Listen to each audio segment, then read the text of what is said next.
ছাত্র আন্দোলনে খবর দেখছিলেন? বিপিনের দল গণ অধিকার পরিষদ অধিকার নিয়ে আমাদের কাজ করে কিন্তু উনি নিযুক্ত হয়েছে। ওনার উনি দল তৈরি করছেন 4 বছর বয়স, এখন প্রচারণা করতে পারে না। দেশে যে অবস্থা ছিল এখন তো একটু দেশের অবস্থা একটু কন্ট্রোলে আসতেছে। ওনার দল থেকে প্রত্যেক সারা বাংলাদেশের 80টা জেলা যে নারী নেত্রী পুরুষ নেত্রী যা আছে নিতেছে, কারণ উনি তো সবার দাদারা যাওয়ানো পৌঁছানো সম্ভব না। ওনার দল থেকে আমি যুগ্ম সাধারণ সম্পাদক আপনাদের এলাকার বউ, আপনাদের এলাকার মেয়ে, যেটা বলেন মা বলেন বউ বলেন যেটা বলেন। তো আমি এখান থেকে নেত্রী নির্বাচিত হয়েছি। আমি এলাকার বাসিন্দা দেখে আপনাদের এলাকার নেত্রী, কিন্তু আমি পুরো নারায়ণগঞ্জের নিয়ে কাজ করতেছি।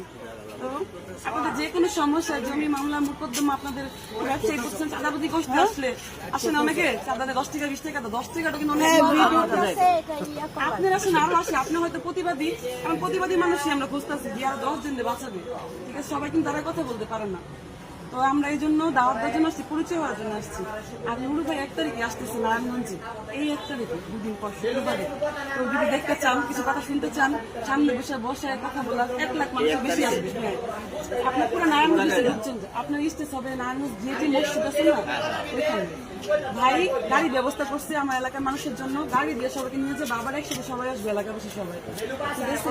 ওই জন্য দাওয়াত দিতে অন্যান্য যে কোনো সমস্যা, আইনগত যত সমস্যা, প্রশাসনিক সমস্যা,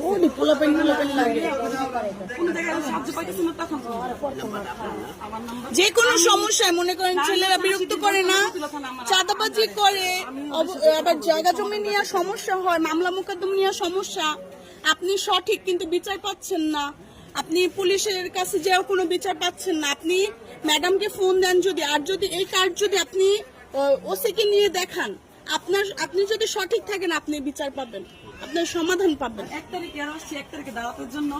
আমার কথা না ভাইয়ের কথা সামনে শুনতে পারি, ভাইয়ের কথা সবাই আমি নিজে এখনো সরাসরি ওনাকে দেখি না, আমি তারপরে হচ্ছে মামলা দিতে গেলে ওই টাকা চায়, পুলিশে কত রকম টাকা খাইতে চায়।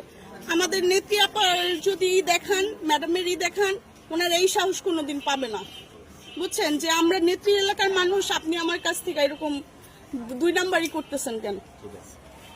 সমস্যা আর বাবার আছে না, ভাইয়ের আছে, আপনি দোকান আসেন না, ওনাদের এই কার্ডটা দিয়ে দিবেন, যত উপকারের জন্য দিবেন। আমি তো কার্ড, আমাদের এলাকায় তো কোনো ওরকম কোনো বিশিষ্ট মুরব্বী বা লোকজন ছিল না। আমি আমার রাজনৈতিক নাম্বার 2টাই দিই। এখন আমাদের আপা আসছে হইছে, আমাদের এদিক থেকে এটা আমাদের গর্ব।